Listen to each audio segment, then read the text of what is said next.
સજાનંદ સ્વામી મહારાજની જય, ગુરુ હરિપ્રસાદ સ્વામીજી મહારાજની જય, પ્રગટ ગુરુ હરિ પ્રબોધ સ્વામીજી મહારાજની જય, હરિપ્રબોધમ પરિવારની જય જય જય, દાસના દાસ થવાની જય જય જય.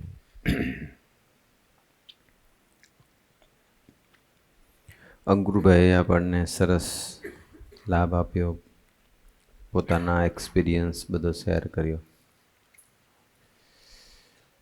સંજોગભાઈ આજની એક્ટિવિટીમાં આપણને આમ ગાયા વગર આપણને કીર્તન ભક્તિમાં ડૂબાડ્યા. જ્યારે એક્ટિવિટી ચાલતી હતી ત્યારે ભૌમિકભાઈ બોલ્યા કે આ બધું સરસ, કે ફોર્મેટ બહુ સારું બની ગયું છે, કે આપણું સભાનું સરસ સેટ થઈ ગયું છે બધી અલગ અલગ એક્ટિવિટી સાથે, અને બધા સરસ તૈયાર થઈને નવું કંઈક ક્રિએટિવ એવી એક્ટિવિટી બધા લઈ આવે છે, જેમાં આપણને આનંદ બી આવે છે, ગમે છે બધાને, અને આપણને કંઈક શીખવા બી મળે છે. ખાલી મનોરંજન જેવું નથી. We are learning something. આપણને અભય રાજા સરે વાત કરી કે હવે ગુરુ હરિ અમદાવાદ પધારવાને હવે દિવસો થોડાક રહ્યા, ત્યાં સુધીમાં આપણે બધાએ સરસ તૈયાર થઈ જવું છે, સરસ નિમિત્ત બનવું છે. કોઈ પણ વસ્તુની કિંમત છે ને ટાણાની કિંમત હોય. ભગવાન એવું નહીં, દુનિયાની કોઈ પણ વ્યક્તિને જ્યારે કંઈક જરૂર હોય અને એ ટાઈમે જો કોઈ મદદ કરે તો એનો રાજીપો મેળવી જાય. સૌરાષ્ટ્રમાં વર્ષો પહેલાંના વખતમાં જ્યારે બધા રજવાડાઓ હતા, ત્યારે રાજાશાહી હતી, ત્યારે ઉનાળામાં ગરમી ખૂબ પડે ત્યારે બધા જે રાજાઓ હોય, રજવાડાઓ હોય, બધા ગામના ધણી હોય, નવાબ હોય, એ લોકો હવા ખાવા માટે પોરબંદર જતા હતા. બધા અલગ અલગ જગ્યાએ જાય, કોઈ આબુ જાય, કોઈ સાપુતારા જાય. સૌરાષ્ટ્રના દરબારો ત્યારે પોરબંદર ગયા હતા. એમાં બધા દરબારો અને બધા રાજાઓ બધા ભેગા થાય, બધાના અલગ અલગ ઉતારા હોય, બધા ભેગા થાય અને આનંદ બી કરે. એમાં જુનાગઢના જે નવાબ હતા, જુનાગઢના રાજા, એનો જ્યાં ઉતારો હતો, એને એવી એક ટેવ હતી, રાજા છે કોઈ પણ ટેવ હોઈ શકે, એને એવી ટેવ હતી કે રાત્રે 2 વાગે એને હોકો પીવા જોઈએ. હોકો, હોકો એટલે ખબર ને, આમ લાંબી પાઇપલાઇન હોય, આમ આમ પડ્યો હોય હોકો નીચે, એમાં બધું ભરી દીધો હોય માલ, તમાકુ બધી એની, અને પછી હોકો પ્રગટાવે એનો નોકર, પછી ફૂંક મારે, પછી ખેંચીને. એ થોડુંક લાંબુ ચાલે. પેલું 2 આંગળીથી પીવાનું હોય ને એ થોડું ટૂંકમાં ચાલે. આમ હોકો તે એને 2 વાગે તલપ લાગી કે મારે હોકો પીવો છે. એટલે એ તો પાછો આમ અટકટા હતો અને પધારીમાં હૂતો હતો, અને એના નોકરને કીધું હોકો ભર. હવે નોકર બધા તો સૂઈ ગયા હતા, બરાબર થાક્યા પાક્યા હતા, એટલે હોકો ભર કીધું તો એ નોકરોને તો સંભળાયું નહીં. પણ ગોંડલના નરેશ હતા, હઠીસિંહ, એ હઠીસિંહે પછી ને અવાજ સંભળાયો કે જુનાગઢના નવાબને હોકો પીવો છે. એટલે હઠીસિંહે પછી જાતે જ, અંધારું હતું, રાતે સૂઈ ગયા હોય એટલે સામાન્ય, એટલે એને જાતે, અને પેલા આંખ બંધ રાખીને બોલે પાછો, કારણ કે 1-2 એમ ફૂંક મારે પછી તો આમ જાગ્રત થાય. આમ હોતા હોતા આમ પથારીમાં હોકો ભર, ભરનારો હોઈ ગયો હતો. હઠીસિંહ જાગ્યા એટલે હઠીસિંહ પાછા એ બી દરબાર, એ બી રાજા, એ પેલા ગોંડલના, પેલા જુનાગઢના. પણ એને એમ થયું કે અત્યારે આને જરૂર છે, તો એને એવું રાખ્યું નહીં કે હું આટલો મોટો છું, મારે હોકો ભરવાનો, ભરશે એના નોકર, મારે હું, એવું વિચારી ન ભર્યો તો કંઈ વાંધો ના આવે. પણ હઠીસિંહે હોકો ભર્યો, અંદર બધી તમાકુ કે જે કંઈ અંદર નાખવાની હોય એટલી ભૂકી અને પ્રગટાયું. અને પછી બાપુએ પછી પેલા નવાબે પછી આમ ખેંચ્યું અને બે જ આમ એવી ફૂંક બરાબર ખેંચીને મારીને અને પછી જાગૃત થઈ ગયા. નશો આમ થઈ ગયો ને થોડો, કેપમાં આવી ગયા અને પછી આમ બેઠા થયા. અને બેઠા થયા તો સામે તો હઠીસિંહ, તો કે અહીંયા નોકર દેખાતા નથી અને હઠીસિંહ બેઠા છે કે, એટલે તરત બોલ્યા, હોકો કોણે ભર્યો? એટલે હઠીસિંહ કીધું કે મેં ભર્યો, કે નોકર હતા નહીં એટલે મેં ભર્યો. તમે મારો હોકો ભર્યો? એટલો ખુશ થઈ ગયો ને, જાઓ કે ધોરાજીનું પરગણું તમને આપી દીધું, જાઓ કે. ધોરાજી ગામના, ધોરાજી પરગણા એટલે ધોરાજીના અંડરમાં 30 થી 40 ગામડાઓ હતા અને બધામાં આપી દીધા. અને આમ તાંબાના પત્ર પર લખી નાખ્યું, દસ્તાવેજ થઈ ગયો, આપી દીધું, જાઓ કે. કેટલું કામ કર્યું, કેટલું કર્યું.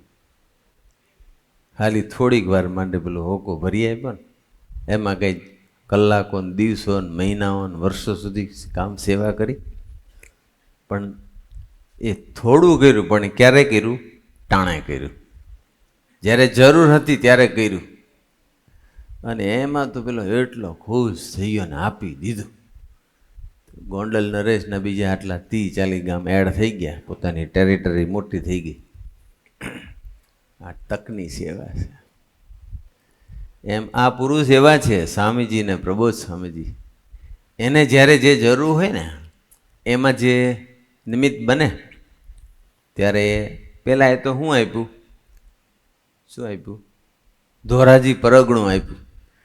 અને આ પુરુષો રાજી થઈ ગયા ને તો એમ કીધું કે જાઓ, તમને અક્ષરધામ આપ્યું, જાઓ કે. એવા છે પ્રસંગો, આપણે સાંભળેલા છે. વર્ષો પહેલાં વાસના ફાર્મ પર, અમુક જણે નહીં સાંભળ્યું, બાકી ઘણાએ સાંભળ્યું હશે. આ તો બધી વાત આવી ને ટાણાની સેવા. અત્યારે ટાણું આવ્યું છે યુવા પર્વનું, અને હવે ટાણું પછી આવી રહ્યું છે હરિપ્રબોધમ અમૃત મહોત્સવનું. પેલા જુનાગઢના નવાબને હોકો પીવો હતો અને ગુરુ હરિપ્રબોધ સ્વામીજીને એમને શેની તલપ લાગી છે? 50,000 યુવકો સભા ભરતા થાય બસ, એમાંથી અમદાવાદમાં 3600 થઈ જાય. અને એમાં જે યુવકો, જે હરિભક્તો, કાર્યકર્તાઓ, યુવા કાર્યકર્તા, યુવતી કાર્યકર્તા, જે બી જેટલા નિમિત્ત બનશે એટલા બધાને આશીર્વાદ મળી જવાના છે. અત્યારે યુવા પર્વ છે અને આ યુવા પર્વની અંદર આપણે બધા જ આજ એવું અભયરાજાએ કીધું એવું નહીં કે પછી, પણ ઓળખાણ હોય, મિત્રતા હોય, રિલેશન હોય, સંબંધો હોય, એ બધાને બોલાવવાની છૂટ છે. મોટી સંખ્યામાં એ યુવકોને આપણે બોલાવવાની. બહેનોમાં દાખલો કરે, ભાઈઓનું રજિસ્ટ્રેશન કરે. પણ કાર્યકર્તાઓ થકી આમાંથી હું પ્રશ્ન પૂછું, હજુ શરૂઆત છે છતાંય પૂછું છું કે આમાંથી કેટલા જણનું રજિસ્ટ્રેશન થઈ ગયું છે? જેનું થઈ ગયું હાથ ઊંચો કરે. વડીલોમાંથી તો કોઈનું થયું નથી, 2 જણનું થયું છે. આ બાજુ 5-7 જણનું. યુવકોમાંથી બી અડધાનું થયું છે. હવે આપણે બધાએ રજિસ્ટ્રેશન ચાલુ કરી દેવાનું છે. જે આપણા લોકલ કાર્યકર્તા હોય એટલે લિંકમાં જે વડીલો છે, કઈ ગયા? કોણ છે? રોનકભાઈ, વડીલોનું સેટ કરી દેજો સાહેબ. લિંક માગે છે. આપણે આમાં એવું રાખ્યું છે કે આમ જનરલ લિંક નથી મૂકી કે જે તે વોટ્સએપમાં બધી ફ્લોટ થાય અને જેને મળે એ કરે, એવી રીતે નથી રાખ્યું.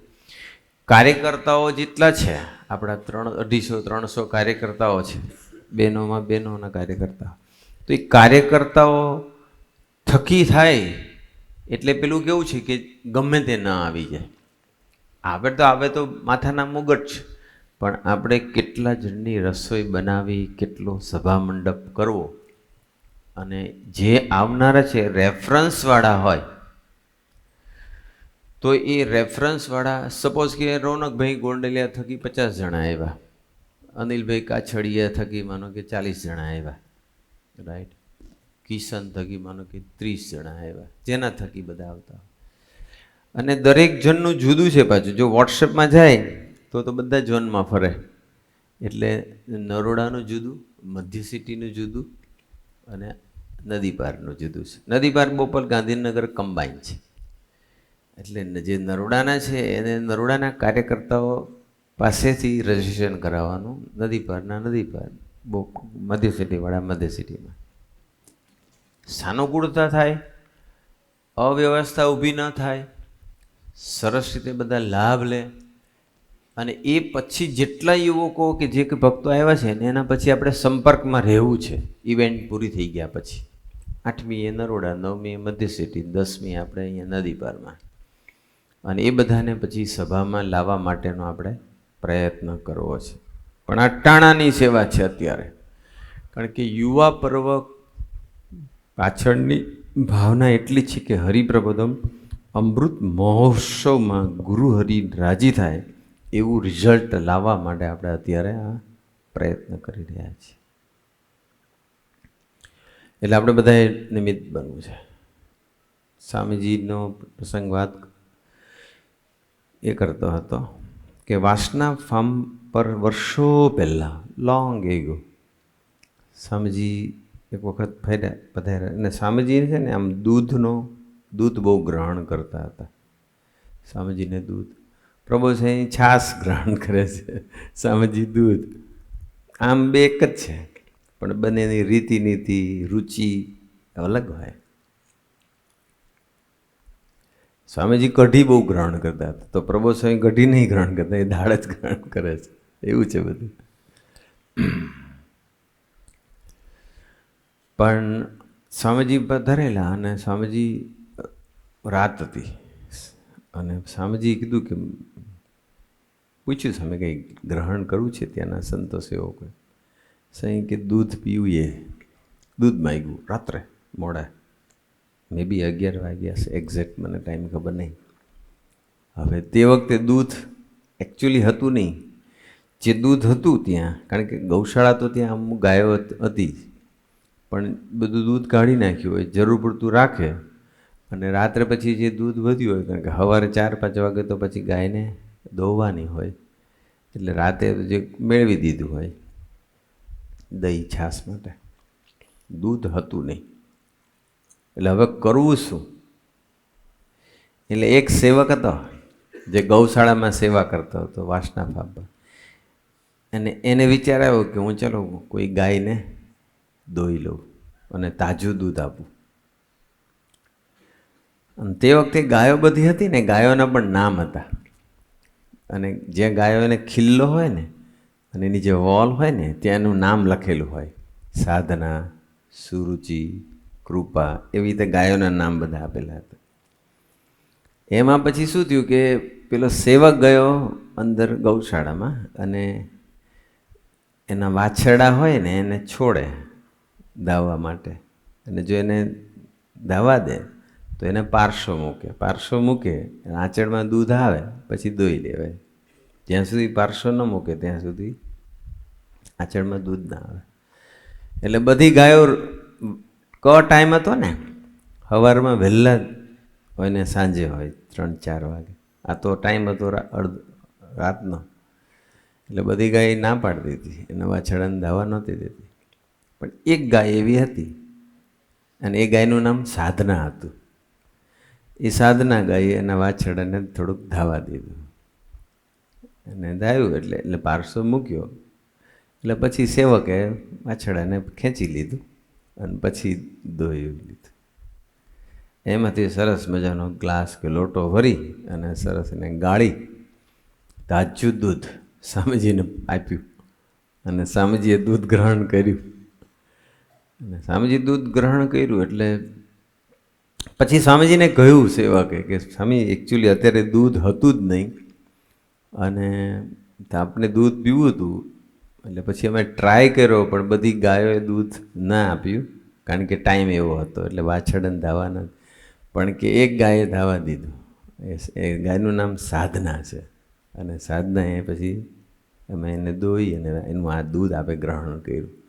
ત્યારે સ્વામીજી એકદમ પ્રભાવમાં આવી રાજી થઈને બોલ્યા કે સ્વામી કે સાધનાએ આપણને જરૂર હતી અને દૂધ આપ્યું ને કે આજથી સાધનાની સાધના પૂરી થઈ ગઈ. સ્વામી કે ટાઈમે સેવા કરી, ટાણાની સેવા કરી. આપણે ટાણાએ સેવા કરવાની બસ. પછી શાંતિથી પછી ઇવેન્ટ પતી જાય, અમૃત મહોત્સવ પતી જાય, પછી સુરુચિ જાય કે ના હવે મારે દોડી લેવું છે, મને બળ આપજો. તો બળ આપશે ને તમે દોડશો ખરો, પણ અત્યારે જેવું ફળ મળશે ત્યારે એવું ફળ મળે. પેલું છીપ હોય ને, છીપ કાલું માછલી કરીને કઈ આવે દરિયામાં હોય, અને જ્યારે એ કેવું હોય કે સ્વાતિ નક્ષત્ર હોય અને તે વખતે વરસાદ પડે અને વરસાદના જે બિંદુ પડતા હોય એ જે માછલી છે ને એ માછલી ડાઈવ મારે આકાશમાં, અને પેલું ઉપરથી જે આવતું હોય ને પાણીનો જે બુંદ વરસાદનું સ્વાતિ નક્ષત્રનું પાછું, અને એને આમ ડાઈવ મારી અને એને ઝીલે, ગ્રહણ કરે. અને એવી રીતે જો ગ્રહણ કરે ને એનું મોતી બને.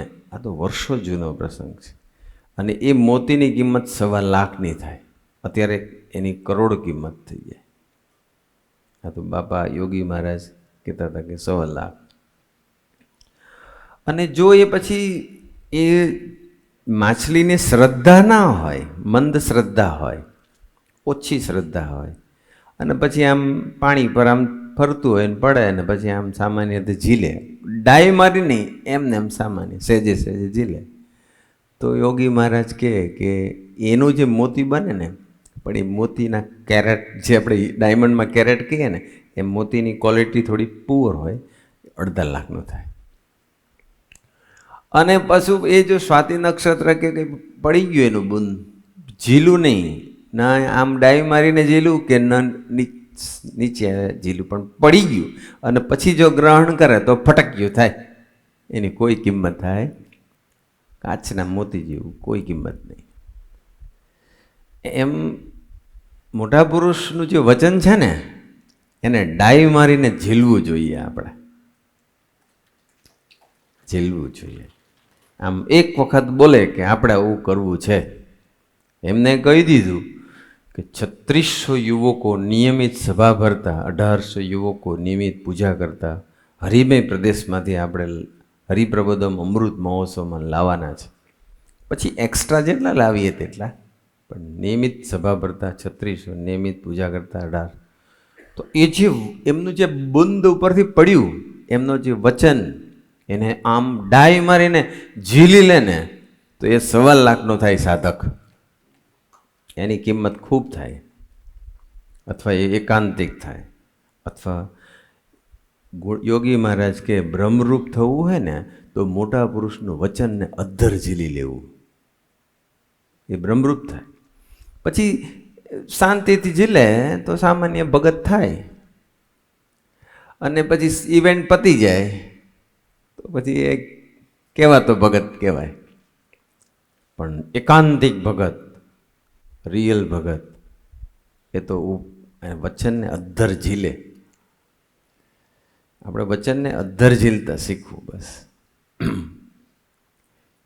એના ઉપક્રમે જ્યારે યુવા પર્વ આવી રહ્યો છે, હરિપ્રબોધમ અમૃત મહોત્સવના ઉપક્રમે, ત્યારે આપણે અત્યારે એવો સંકલ્પ છે કે આખા અમદાવાદમાંથી 10,000 જેટલા એ આપણો સંકલ્પ છે. આપણે બધા ભેગા મળીને એવો પ્રયત્ન કરવો છે કે મોટી સંખ્યામાં બધા લાભ લે. તો અત્યારે આપણે એ માટે નિમિત્ત બનવું જોઈએ. રાઈટ. આપણે સત્સંગમાં ખાલી ટાઈમ પાસ નહીં કરવાનો. ઘણા છે ને ટાઈમ પાસ કરે. શ્રદ્ધા હોવી જોઈએ. અત્યારે અમુક મંદ શ્રદ્ધાના હોય, અમુક તીવ્ર શ્રદ્ધાવાળા હોય, અને અમુક તો શ્રદ્ધાહીન હોય. રામજી મંદિર હતું, જૂના જમાનાની વાત છે. એમાં શું કરે, બધા ગામના ડોહલા બધા હોય ને, રિટાયર્ડ થયેલા બધા, નિવૃત્ત ઘરડા બધા, એ બપોરે જમી અને પછી મંદિરે જાય. ઘરેથી શું કહે, અમે મંદિરે જઈએ છીએ. મંદિરે શું હોય? મંદિર એટલે શું? મંદિર એટલે ઠાકોરજીના દર્શન, મંદિરમાં કીર્તન ભક્તિ હોય, મંદિરમાં કથા વાર્તા હોય, મંદિરમાં ભજન હોય, મંદિરમાં પ્રદક્ષિણા, દંડવત, ધ્યાન વગેરે કરવાનું હોય. હવે એ બધા ડોહા ભેગા થાય અને પછી ભેગા થાય બધા બપોરે જમીને આવે 1-2 વાગે, અને પછી એ બધી વાતોના વડા કરે. ફલાણું ઢીકણું એ બધી વાતો કર્યા કરે. આમ છે ને તેમ છે ને, બધા હોકા પીએ ને, બીડી પીએ, ફૂકે ને, સિગરેટ ફૂકે ને, અને પછી સાંજે 7 વાગે આ ટાઈમ થયો હોય એટલે સાંજે સંધ્યા આરતી થાય. નહીં પીવું. સંધ્યા આરતી થાય એટલે પછી પેલી ઘંટડી વાગે ને, એટલે કે ઓહ ઘંટડી વાગી, ચાલો કે વાળુનો ટાઈમ થયો. અને મારા બેટા બધા ઘર ભેગા થાય, કોઈ આરતીમાં ઊભો ના રહે. ઘેર જવાની ઘંટડી વાગી. યોગી મહારાજ એવું કે ઘેર જવાની ઘંટડી વાગી. સવાર આરતીમાં એવો નહોતો.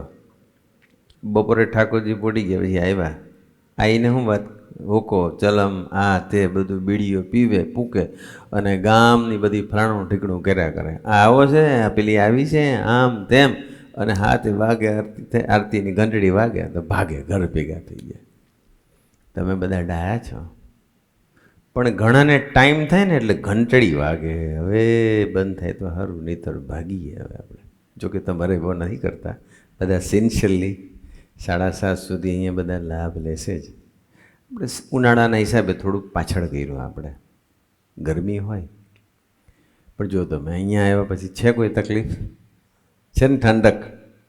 આ જગ્યા એવી છે, અંતરમાંય ઠંડક મળે ને દેહમાંય બહારે ઠંડક મળે એવી જગ્યા છે આ.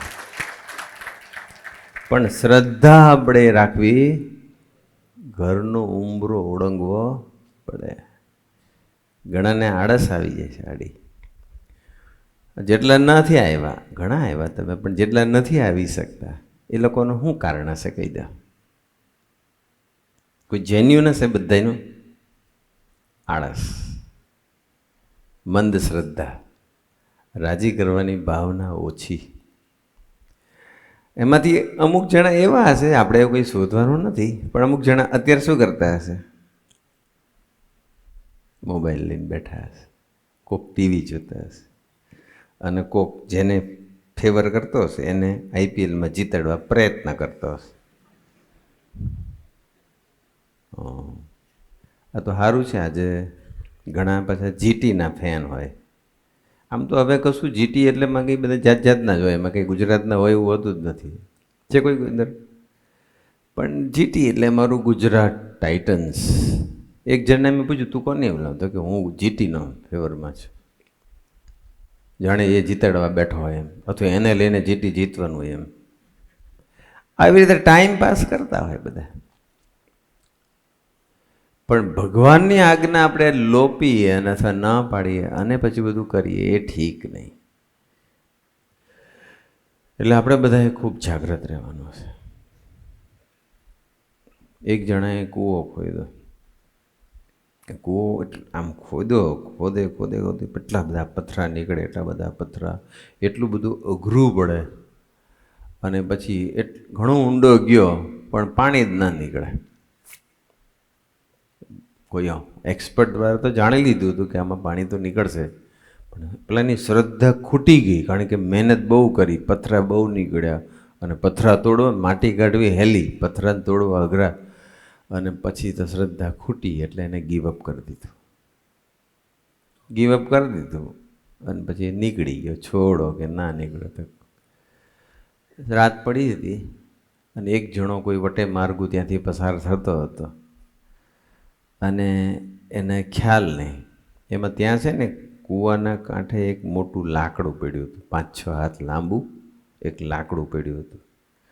માડું પડ્યું હશે, અને તે વખતે તો કંઈ બધે લાઇટ તો હતી નહીં, અને ત્યાં ગમે ત્યાં તો લાઇટ હોય જ નહીં, અને જગ્યા એવી હતી, અંધારું જ હતું.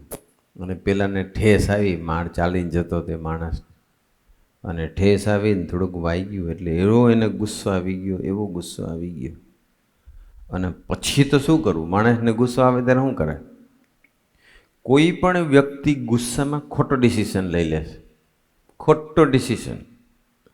માણસનું ઈગો હર્ટ થાય ને ગુસ્સો આવે, અપેક્ષા પૂરી ના થાય અને ગુસ્સો આવે, બંધાયેલું તૂટે તો ગુસ્સો આવે, કોઈ કે એમ ન કરે તો ગુસ્સો આવે, કોઈ આપણી ભૂલ દેખાડે તો ગુસ્સો આવે, કોઈ આપણા સ્વભાવને તોડે તોય ગુસ્સો આવે. આપણને કોઈ આપણા સ્વભાવ બતાવે, આપણી ભૂલ દેખાડે. સાધુનું કામ એવું હોય કે આપણી ભૂલ દેખાડે, આપણા સ્વભાવ કાઢે. આ પ્રસંગ થોડોક અધૂરો રહે, બીજો એક પ્રસંગ કરી ગયો. એક બાઈ હતી, બહુ વઢકણી બાઈ હતી. આખો દિવસ બધાને વઢ કરે, આખો દિવસ જે મળે એને વઢે પાછું.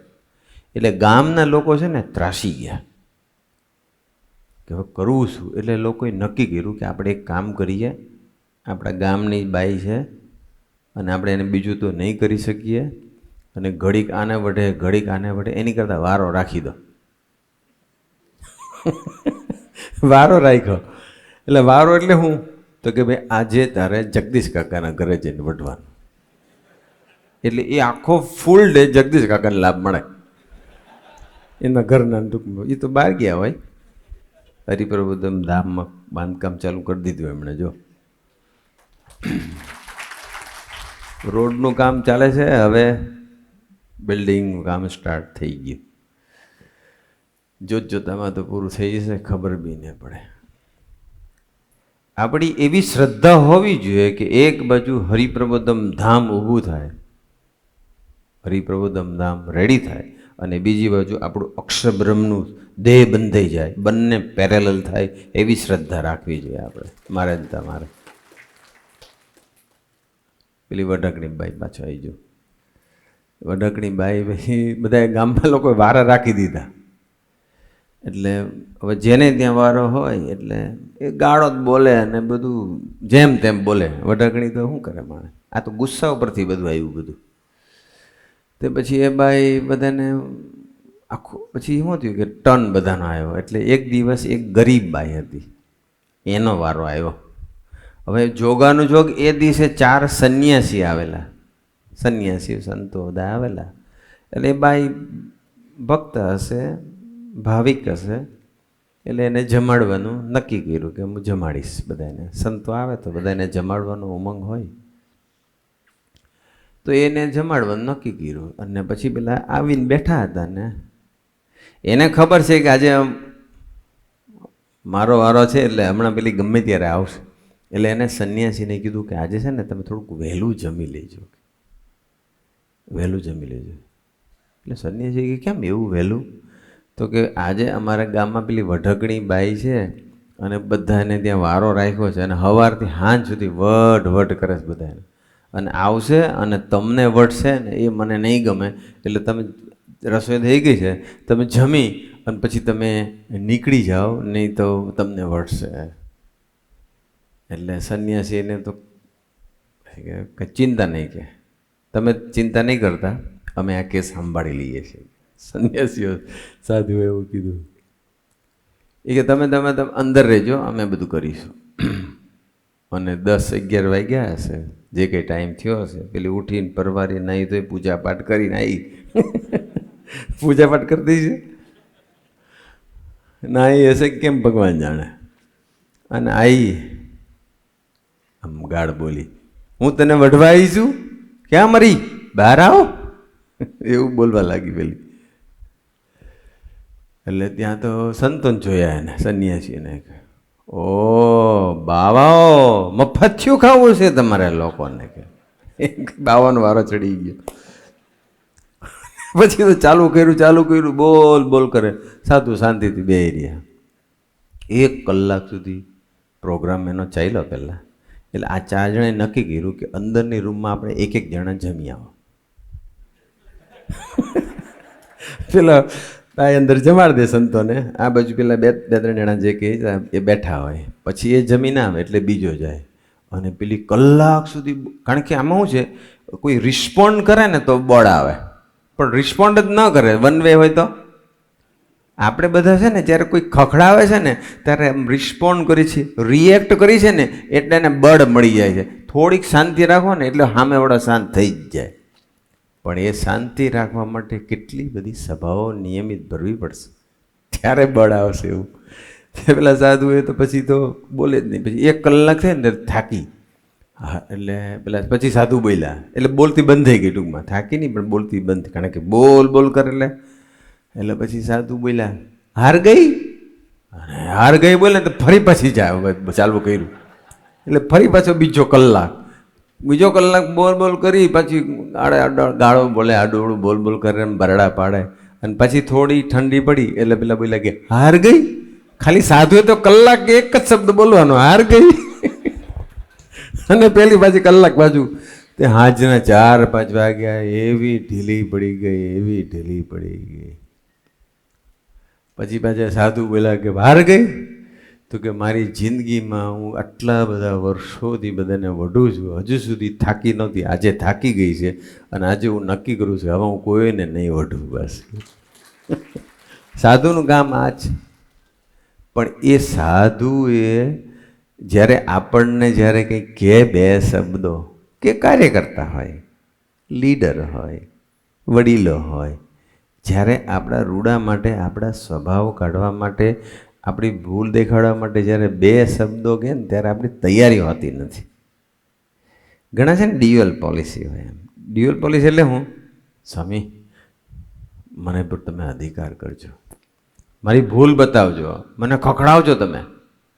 અને જો 2 સૂચન કર્યું હોય ને, એમનામાં વિવેક બી નથી, બધાની વચ્ચે મને કહેવાની શી જરૂર હતી,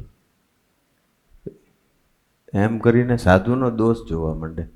એટલે છે ને સાધુ અને જે કાર્યકર્તા હોય ને એને બહુ જાગ્રત રહેવાનું, બધા સાથે એક સરખો અસ્ત્ર જોઈ લેવાનું. સ્ટેટસ કેવું છે, રૂ જેવું છે કે દિવાલ જેવું છે. રૂ જેવું એટલે કેવું કે રૂનો ઢગલો હોય અને એમાં બોલ નાખ્યો હોય તો શું થાય, એબ્સોર્બ કરી લે. અને આ દિવાલ પર બોલ નાખો તો બાઉન્સ થાય. ઘણાના મેન્ટલ સ્ટેટસ એવા હોય કે એને મારો ને તો બાઉન્સ થાય, તો બાઉન્સ થાય એને કોઈ દી બોલ મારો નહીં, એને હાથ જોડવા. બધા રૂ જેવા હોતા નથી. એટલે આપણે ચેક કરવું પડે, અથવા એકાદ વખત અનુભવ થઈ જાય પછી જાગૃત રહેવાનું. નહીં તો અભાવ લેશે, નહીં તો દૂર જશે. મૂળ વાત પર આવી છે. કઈ વાત થતી હતી? છેલ્લે એક પ્રસંગ, આ કૂવો. યસ. તે પછી તો પેલાનો લાકડું અથડાયું અને પછી એવો ગુસ્સો આવ્યો ને એને, ગુસ્સો આવી ગયો એટલે એને લાકડું લઈને આમ ફેંક્યું. અને જ્યાં ફેંક્યું ને પેલા કૂવાની અંદર, અને ઊભું, અને એટલું જોરથી, અને ગ્રેવિટેશનલ ફોર્સ અને પેલાનો ગુસ્સો એટલે એનું બળ, એ બધું ભેગું થયું તો 4 હાથ 4 આંગળ એક પાતળી પડદી હતી એ તૂટી. અને જેવી તૂટી એટલે અંદરથી પાણીનો ફુવારો નીકળ્યો. અને ફુવારો નીકળ્યો તો એટલું બધું પાણી નીકળ્યું, યોગી મહારાજે આખો દેશ, આખું રાજ પીવે ને તો પણ ખૂટે નહીં એટલું પાણી નીકળ્યું. પહેલાં એ બધું કર્યું હતું, ખોયદું જ હતું, મહેનત કરી હતી, 4 આંગળ પૂરતી શ્રદ્ધા ખૂટી ગઈ. એમ આપણે કોઈ દિવસ સત્સંગ કરીએ છીએ પણ શ્રદ્ધા ખૂટવા દેવી નહીં. ગમે ત્યારે અંદરથી ધારા છૂટશે. બસ ભગવાનની કૃપા છૂટી જશે. ધીરજ, શ્રદ્ધા ઓછી નહીં થવા દેવાની આપણે. પેલો વાત કહેતા હતા ને ટાણાની સેવાનો એક નાનકડો પ્રસંગ કહીને પૂરો કરી દઉં. સ્વામીજી એક વખત હ્યુસ્ટન હતા, વર્ષો પહેલાંની વાત છે, મે બી બિફોર 90 હશે કદાચ, અથવા એની સરાઉન્ડિંગ. અને સ્વામીજીને હ્યુસ્ટનથી પછી એટલાન્ટા જવાનું હતું. જ્યારે આવ્યા, હ્યુસ્ટન પહેલાં આવ્યા, પછી વિચરણ જે કંઈ સ્ટે હતો એ બધો થયો, રોકાયા, પછી નીકળવાનો ટાઈમ થયો. એટલે પછી જે હરિભગત હતા એના જેના ઘરે ઉતારો હતો તે વખતે ત્યારે રમણ કાકાને બધા જે ભક્તો છે એ ત્યારે નહોતા, બીજા કોઈ હતા. પછી એ ભગતને ત્યાંથી નીકળવાનું હતું અને બપોરે બધા જમી અને આરામ કરતા હતા. લગભગ 3 વાગ્યાની, લગભગ 2 કે 3 વાગ્યાની ફ્લાઇટ હતી. અને ત્યાં 2 એરપોર્ટ છે. એક એરપોર્ટ છે બહુ નજીક છે અને એક એરપોર્ટ છે હ્યુસ્ટન સિટીને ક્રોસ કરીને બહાર જવાનું. એટલે એમાં પોણો કલાકથી કલાક થાય. પ્લસ બધું ચેક ઇન, આન તેન બધું બધું સિક્યુરિટી બધું બોર્ડિંગ ને બધું કરવાનું, એટલે 1 કલાક એ જોઈએ. અને ટાઈમ થઈ ગયો તો ઓલરેડી 1 કે 1:15 વાગી ગયો છે. અને સ્વામીજી જસ્ટ બપોરે જમી અને આરામમાં રૂમમાં ગયા જસ્ટ. અને હજુ પેકિંગ પણ બધું બાકી હતું. અને પછી પેલા જે ભગત હતા એ ભગતે અશોકભાઈને કે કોકને પૂછ્યું કે કેટલા વાગ્યાની ફ્લાઇટ છે? તો કેટલા વાગ્યાની? પછી કયું એરપોર્ટ છે? તો કે એ તો જે આવ્યા એ જશે ને. તો કે ના, ટિકિટ લાવો. અને આમ જોયું તો એરપોર્ટ બીજું, અને એ તો છેક પોણો કલાક દૂર ત્યાંથી. એટલે પહેલાં તો જોયું કે અત્યારે આ 1 વાગી 1, 1:15 થઈ ગયો છે ને, હવે તમારાથી ત્યાં પહોંચવાનું ટાઈમ જ નથી આપણી પાસે, હજુ પેકિંગ બાકી. સ્વામીજી આરામમાં ગયા. સ્વામીજી સાંભળી ગયા, સ્વામીજી સુવા નહોતા ગયા હજુ તો. અને સ્વામી ફટ દઈને રૂમમાંથી બહાર આવ્યા અને સામાન ફટાફટ જેમ તેમ બધા થેલામાં ભરી દીધું અને પેલી વેનમાં બધી બેસાડી ગયા.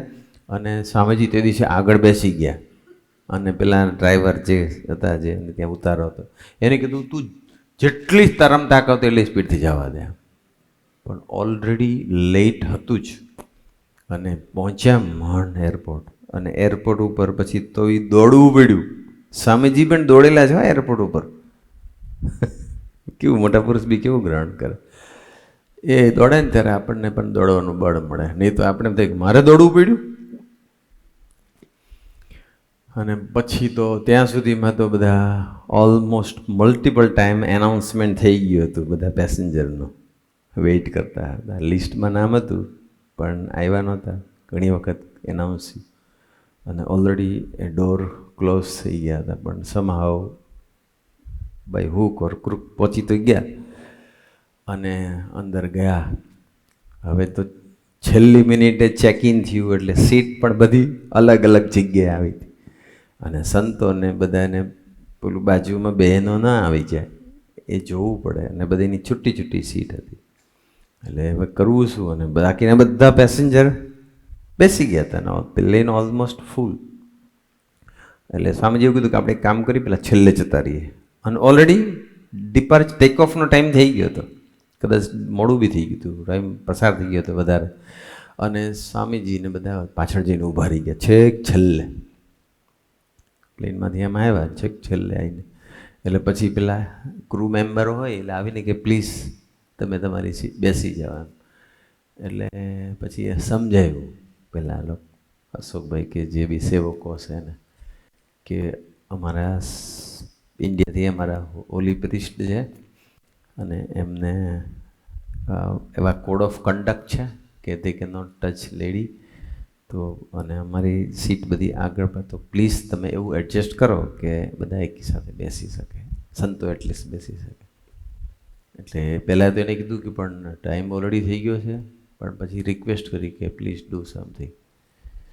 એટલે પછી આમ પાછા કોઓપરેટિવ હોય એ લોકો મોસ્ટલી ક્રૂ મેમ્બર. એટલે એને પછી પેસેન્જરને રિક્વેસ્ટ કરી અને કોઈને કીધું કે પ્લીઝ આ લોકોને આવું છે તો તમે અહીં બેસશો, અહીં બેસશો. કોઈ માને કોઈ ન માને, પણ સમહાવ મેનેજ થઈ ગયું. અને પછી સ્વામીજી સાથે આવેલા સંતો જે હશે એ બેસી ગયા. દાસ સ્વામી બી હતા. આ પ્રસંગ દાસ સ્વામીએ કહેલો. તો બધું સેટ થઈ ગયું અને પછી પ્લેન ટેક ઓફ થયું હ્યુસ્ટનથી એટલાન્ટા. એટલે પછી કોઈએ કહ્યું સ્વામીજીને સેવકોએ કે સ્વામીજી એકચ્યુઅલી આપણે લેટ પડ્યા, એરપોર્ટ આપણને ખબર નહોતું, ધ્યાન નહીં આપ્યું, આપણે મોડા આવ્યા, ટાઈમ થઈ ગયો હતો, સીટ બધાની અલગ અલગ હતી. અને પછી ક્રૂ મેમ્બરને સમજાયું, એર હોસ્ટેસને, એટલે એને અમને સાથે બેસવાની વ્યવસ્થા કરી દીધી. આટલું જ્યાં બોલ્યા ને કે પેલી એર હોસ્ટેસ એને આપણને સાથે બેસવાની વ્યવસ્થા કરી દીધી. સ્વામીજી કીધું એને અહીંયા સાથે બેસવાની વ્યવસ્થા કરી દીધી, હવે આપણે એને અક્ષરધામમાં બેસવાની વ્યવસ્થા કરી દઈશું. આ તકની સેવા કહેવાય, ટાણાની સેવા. પેલો હોકો ટાણાની સેવા, આ ટાણાની સેવા. પેલી ગાયે દૂધ આપ્યું, ટાણાની સેવા. જેને જેને ટાણાની સેવા કરી છે એ ખાટી ગયા છે. પેલાને ખાલી હોકો ભરી આપ્યો, એમાં ધોરાજી પરગણું આપી દીધું. પેલી સાધના ગાય ખાલી દૂધ આપ્યું, એમાં તો એને સાધના ભગવાને પૂરી કરી નાખી અને કાંઈ કરવા ના રહ્યું.